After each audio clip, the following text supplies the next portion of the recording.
Hi, I'm Dennis McCarthy, an investment banker. Welcome to the Private Equity Series, Raising Capital for Middle Market Private Companies.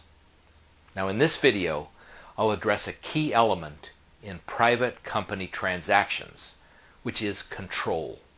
Now as I'll explain, private equity investors almost always demand some degree of control. So let's start by describing what I mean by control. Now in most companies, management has practical, day-to-day control of what goes on. Now that typically includes hiring and firing, executing marketing plans, producing goods and services, the daily nitty-gritty. So what type of control do I mean when I say private equity control?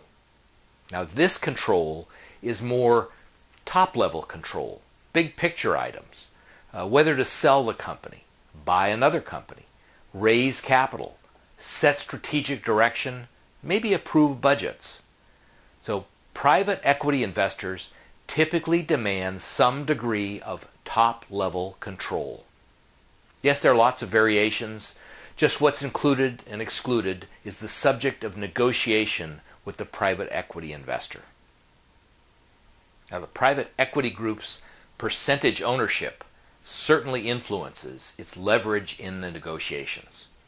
Now a typical leveraged buyout, LBO, where the private equity group owns 80 to 90%, control is likely absolute.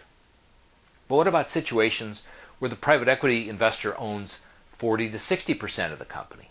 Now in this range, there will likely be serious negotiations over which elements of control the investor holds. For example, a relatively common provision would give the private equity investor the right to force the sale of the company after a period of time in order to cash out the investment. Now, what about the situations where the private equity investor has a clear minority, say less than 40%?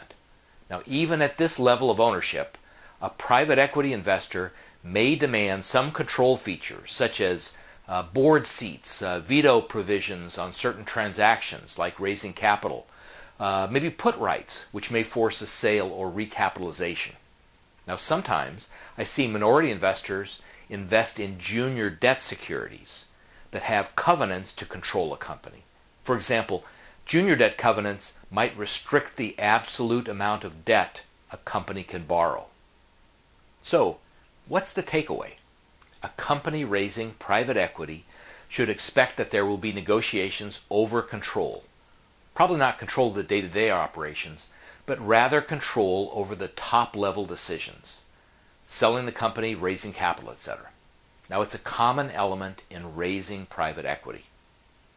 Now as always, please contact me to help your company to raise private equity or any capital market project. Thank you.